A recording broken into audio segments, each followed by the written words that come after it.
Assalamualaikum warahmatullahi wabarakatuh. Nahmaduhu wa nusalli wa nusallim ala rasul karim amma ba'du. Kita melanjutkan ta'lim pembacaan kitab Riyadhus Shalihin Imam An-Nawawi rahimahullah dan penjelasannya oleh Syekh Faisal Al-Mubarak rahimahullah. Memulai dengan bab ikhlas dan kebaikan.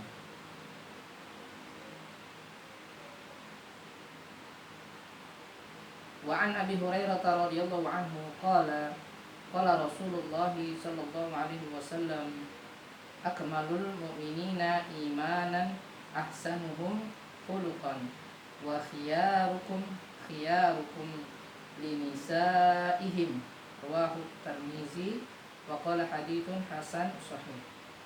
Dari Abu Hurairah radhiyallahu anhu berkata, Rasulullah sallallahu alaihi wasallam bersabda, kaum mukminin yang paling sempurna keimanannya ialah mereka yang terbaik budi pekertinya, dan yang terbaik di antara kaum mukminin ialah mereka yang terbaik sifatnya kepada istri-istrinya.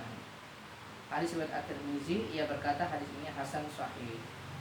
Hadis ini mengandung beberapa faidah. Yang pertama, budi pekerti yang baik termasuk amal perbuatan yang paling utama. Kedua, himbauan untuk menggauli istri dengan baik, berwajah cerah, tidak menyakitinya, dan sabar menghadapi gangguannya.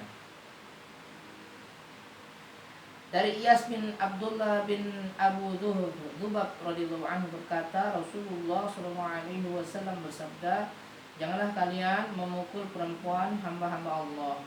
Kemudian Umar radhiyallahu anhu datang menghadap Rasulullah SAW, lalu ia berkata, para istri berani menentang pada suaminya.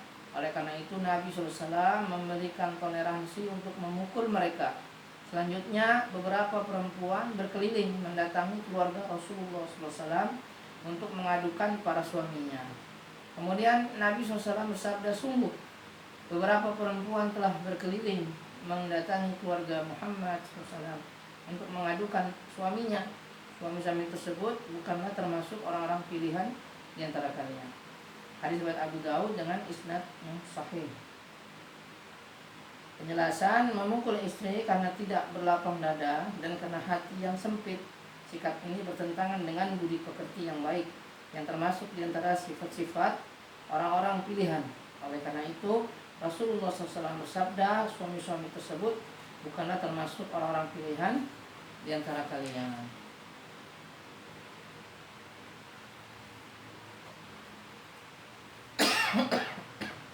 Bab adab dan mengucapkan salam. Wa an Aisyah radhiyallahu anha qalat sami'tu Rasulullah sallallahu alaihi wasallam yaqulu fi baiti hadha Allahumma man waliya min amri ummati syai'an fashaqqa alaihim fashquq alaihi wa man waliya min amri ummati syai'an farafaqa bihim farfuq bihi rawahu Muslim. Dari Aisyah radhiyallahu anha berkata, aku mendengar Rasulullah SAW bersabda ketika berada di rumahku ini, ya Allah, siapa saja yang mengurusi suatu urusan umatku lalu ia mempersulit mereka, maka persulitlah ia. Dan siapa saja yang mengurusi suatu urusan umatku lalu ia menolong mereka, maka berilah ia pertolongan. Hadis riwayat Muslim. Hadis ini sebagai dalil perintah bahwa bagi pemimpin umat untuk berusaha menegakkan kemaslahatan rakyat dan bersungguh-sungguh dalam menjauhi segala hal yang membahayakan mereka dan yang mempersulit mereka, baik berupa perkataan maupun perbuatan, serta tidak mengabaikan keadaan mereka. Dari Abu Hurairah radhiyallahu anhu berkata, Rasulullah SAW bersabda, dahulu Bani Israel dipimpin oleh para nabi.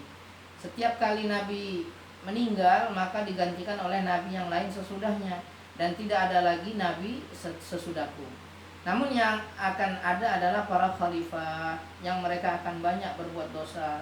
Para sahabat bertanya, wahai Rasulullah, apa yang Anda perintahkan untuk kami jika itu terjadi? Beliau menjawab, penuhilah baiat yang pertama, kemudian yang sesudah itu lalu penuhilah hak mereka dan mintalah kepada Allah sesuatu yang menjadi hak kalian, sebab Allah akan meminta pertanggungjawaban mereka tentang kepemimpinan mereka. Hadis muttafaqun alaih. Penjelasan sebagai isyarat bahwa rakyat harus memiliki seorang pemimpin yang akan mengurusi urusan mereka dan mengajaknya kepada kebenaran, serta membantu orang-orang yang terzalimi dari orang yang menzaliminya.